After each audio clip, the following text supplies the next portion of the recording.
Salut à tous, bienvenue dans cette nouvelle vidéo. Moi je me suis toujours posé une question, pourquoi pas faire seulement une semaine le mercato? Parce qu'on voit souvent que des équipes se renforcent le dernier jour du mercato et arrivent à te choper deux trois joueurs.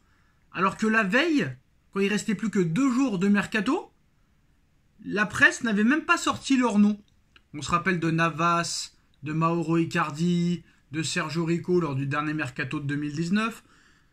On se rappelle de Florenzi, de Danilo, de Rafinha, de Moïskine lors du dernier jour du mercato 2020, alors que le mercato 2020 avait duré presque 4 mois, voire 5 mois, parce qu'il l'avait prolongé jusqu'au 31 octobre, si je me souviens bien, au 15 octobre.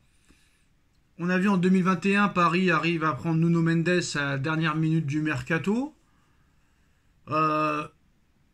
Moi, on me dit, oui, il faut laisser le temps pour négocier, pour que le transfert se fasse, pour les papiers administratifs et tout, mais quand ça les arrange, ça peut aller très très très vite.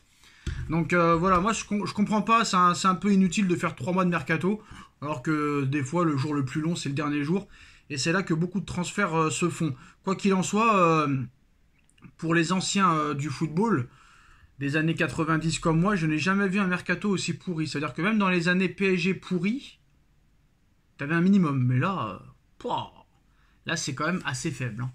C'est quand même assez faible. Alors, là, les derniers jours, on nous a parlé de Aymeric Laporte, défenseur central en Arabie Saoudite, qui pourrait rejoindre le Paris Saint-Germain. Luis Enrique l'apprécie énormément. Et surtout, après l'Euro qu'il vient de faire... Paris s'y intéresse. Paris s'y intéresse, surtout que Aymeric Laporte a critiqué le championnat saoudien, donc ça n'a pas été très bien pris là-bas. Il avait dit que c'était un petit peu un championnat d'amateurs, ce que ça l'a pas empêché quand même de performer à l'Euro 2024 avec la Roja, l'Espagne, et d'être champion d'Europe. Pareil pour N'Golo Kanté, hein. On nous expliquait qu'N'Golo Kanté ne pourrait pas revenir à un niveau fort à cet Euro, et il a été très très très bon. Donc est-ce que le championnat saoudien est si pourri que ça, je ne sais pas.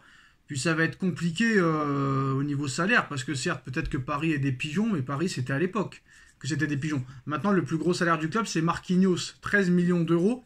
Et le plus petit salaire, oui, c'est la réalité, c'est Nuno Mendes, qui touche 1,440 000 euros par mois.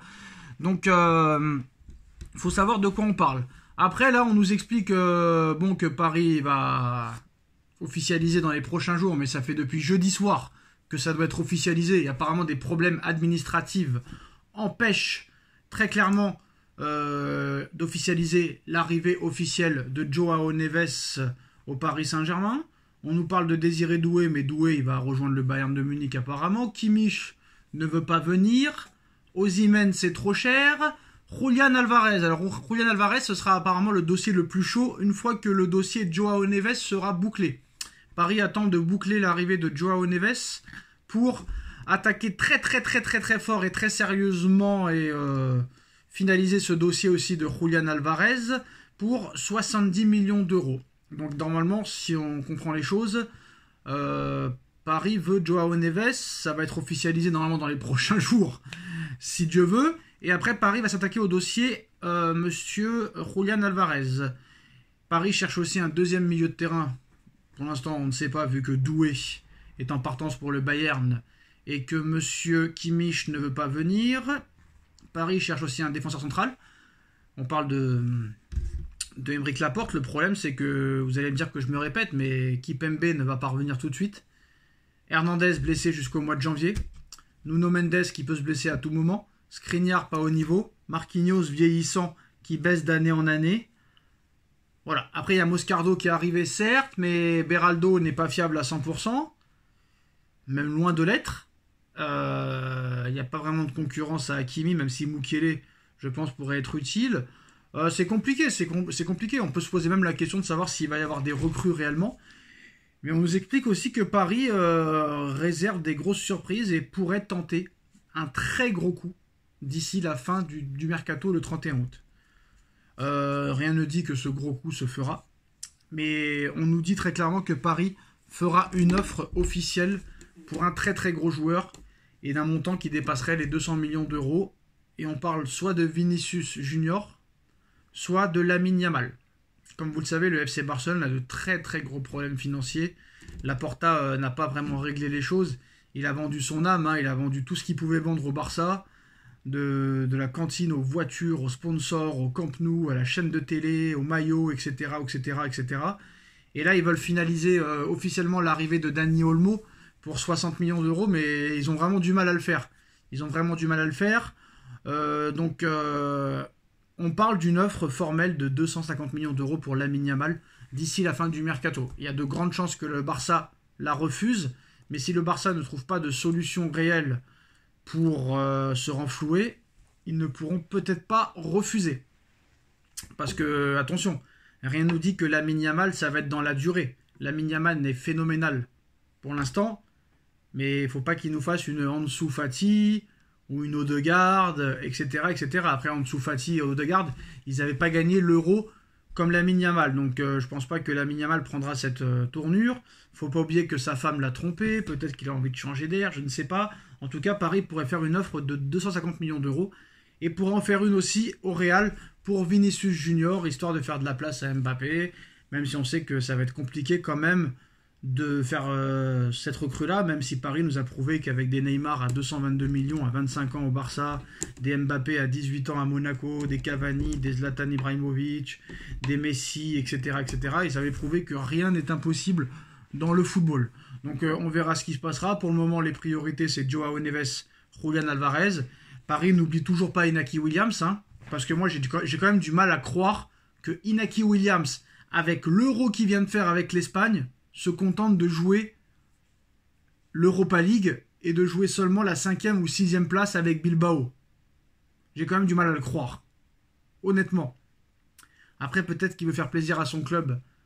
Faire une année de plus pour augmenter la clause, je ne sais pas, mais là, il y a une clause libératoire à 60 millions d'euros. Pour moi, ce serait criminel, je ne vais pas vous mentir. Hein. Quand tu vois le niveau de Dembélé, Barcola, certes, il est fort, mais il faut lui donner de la concurrence. Mais quand tu vois le niveau de Dembélé et peut-être des fois l'irrégularité de Barcola, pas tout le temps, mais voilà, tu te dis que ce serait quand même criminel de ne pas recruter Inaki Williams, 22 ans, à 60 millions d'euros. Parce que si tu ne recrutes pas Inaki Williams à 60 millions d'euros cet été, prix de sa clause libératoire, il en vaudra 2 fois plus dans 2 ans. Si vraiment Paris était compétent, tu peux prendre Alvarez, 70 millions, c'est peut-être mieux que Osimhen 130. Tu peux prendre Inaki Williams, 60 millions, 22 ans. Tu peux prendre Jadon Sancho, tu peux trouver un accord à 50 millions d'euros.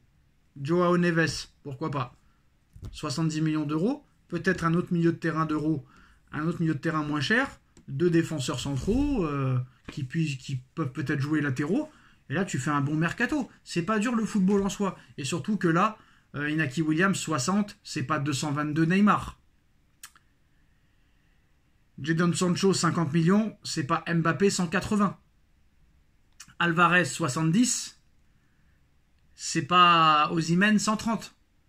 Donc tu investis sur des joueurs jeunes qui, en plus de ça, sont pas réellement chers par rapport au marché. C'est des joueurs qui valent moins de 80 millions. Et quand tu mets 90 millions sur Ramos et 90 millions sur Kolo Muani, tu peux mettre 60 sur Inaki Williams et 50 sur Jadon Sancho. Et avec la saison que vient de faire Sancho et celle d'Inaki Williams, j'ai envie de te dire, c'est vraiment cadeau. Et ce serait criminel de ne pas aller sur ces 2 joueurs-là. Quoi qu'il en soit, je ne suis pas le directeur sportif. Dites-moi en commentaire ce que vous en pensez. On like, on partage, on commente, on s'abonne. Et on se retrouve très vite pour une nouvelle vidéo. Tchuss.